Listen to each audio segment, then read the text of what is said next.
Salut à tous, j'espère que vous allez bien. Aujourd'hui, je vais faire une vidéo qui va parler de la dépression. Vous savez, la fameuse vidéo que je dois vous faire depuis un certain moment. Ça y est, j'ai les idées. Maintenant, on passe à l'actu.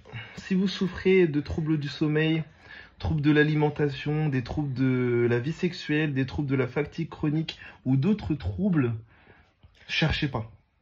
Vous êtes en train de vivre une dépression. Alors aujourd'hui, je vais vous dire ce que c'est la dépression.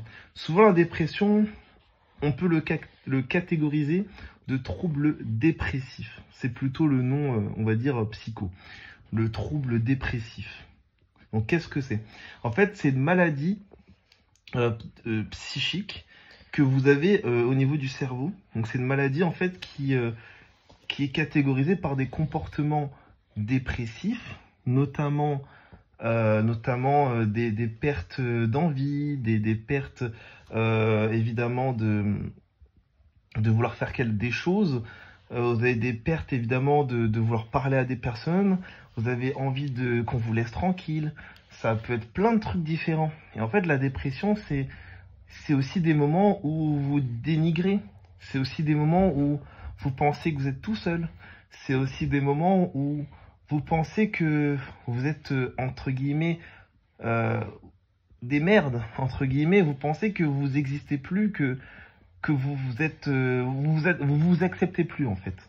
C'est ça, la dépression. Et en fait, aujourd'hui, moi, ce que je suis là c'est pour vous permettre de comprendre comment contrer ça. Comment contrer la dépression. Moi qui ai vécu une dépression personnellement et qui le vis avec ma conjointe aujourd'hui, je suis là pour vous permettre de contrer ça et surtout vous permettre de vous remettre de la dépression. Déjà, pour comprendre comment sortir de la dépression, il faut comprendre ce que c'est la dépression. Donc la dépression, comme je vous ai dit, c'est une maladie psychique. Mais ce que vous pouvez faire avant d'aller voir un psychiatre, c'est de comprendre sur quel niveau de dépression vous êtes. Ça, c'est très important. Donc il y a 3 niveaux. Léger, modéré, sévère.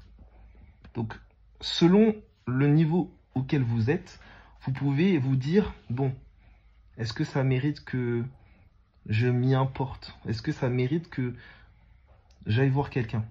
Vous voyez? Dans tous les cas, il faut que vous allez voir quelqu'un. Mais si c'est... Donc, je vais vous expliquer. Léger, vous avez donc 2 symptômes principaux et 2 autres symptômes. Vous voyez? Donc après, je vous expliquerai les symptômes, vous allez pouvoir faire allusion à ça. Pour les modérés, vous avez 2 symptômes, toujours 2 symptômes au début, mais vous avez 3 ou 4 symptômes qui se rajoutent à ça. Et sévère, évidemment, c'est 3 symptômes et 4 symptômes minimum. Donc vous analysez ça, vous réfléchissez à ça, et là, je vais vous dire, évidemment, les symptômes de la dépression. Donc du coup, il y a le trouble du sommeil, le trouble de l'alimentation, le trouble de la vie sexuelle, le trouble de la fatigue chronique, l'anxiété, le pessimisme, la diminution de l'estime de soi, le manque de motivation, on a le ressenti affectif, la persistance d'idées dépressives.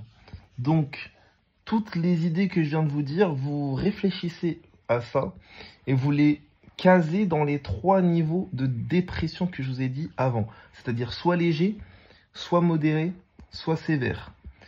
Et en fonction de ça, vous allez vous dire, non, là, il faut vraiment que j'y aille. C'est important. Mais vraiment, ne restez pas tout seul. La dépression, ce n'est pas un petit truc. C'est une maladie.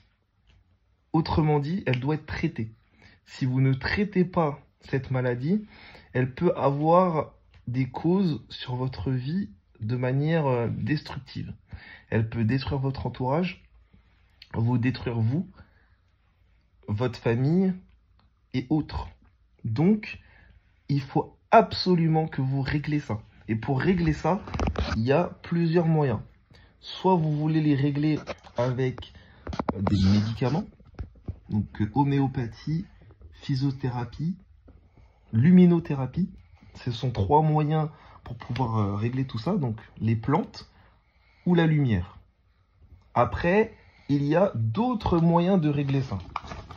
Donc, il y a les antidépresseurs, la physiothérapie, la psychothérapie, pardon, l'homéopathie, la musique, la lecture, faire du sport, faire des promenades. Donc, comme je l'ai dit avant, la luminothérapie, appeler une amie, donc appeler des amis, ça peut aider, yoga, et évidemment, prendre un bain. Je sais que vous allez me dire que c'est des trucs banals, mais je peux vous garantir que ça va vous aider. Parce que appeler un ami, avoir un entourage avec nous, ça aide énormément. Faut jamais, écoutez-moi, jamais rester tout seul quand vous êtes en dépression. C'est super important que vous fassiez attention, que vous faites attention à ça. Faire du sport, il faut absolument que vous faites quelque chose. Ça peut être de la musculation, ça peut être une activité sportive, n'importe laquelle. Vraiment que vous faites quelque chose qui vous canalise, ça peut vous aider à oublier, ne serait-ce que temporairement, ce que vous avez. Ne restez pas tout seul, faites toujours quelque chose. La musique, si vous faites de la musique ou que vous en écoutez souvent, continuez. C'est super important que vous vous sortez ces idées de la tête. Vraiment. Donc voilà, retenez ça bien, retenez tout ce que je vous ai dit. Au passage, je vais vous faire écouter un petit enregistrement. Donc c'est un témoignage. Si vous en avez d'autres, n'hésitez pas à me les envoyer. Et ensuite, moi, je vous répondrai par rapport à ça. Et je vous permettrai de vous restructurer et de oublier tout ça petit à petit. Je ne suis pas médecin, mais par contre, je pense que des gens comme moi qui sont prêts à parler de manière gentiment, de manière ouverte et de manière gratuite, c'est pas donné à tout le monde et je pense que ça aide énormément de personnes. Donc, c'est mon job aujourd'hui de vous aider. Donc, si vous avez besoin, n'hésitez pas à m'envoyer un petit témoignage. Sinon, je vous souhaite une très bonne soirée, très bonne journée à vous pour ceux qui vont le voir demain. Et nous, on se retrouve très prochainement.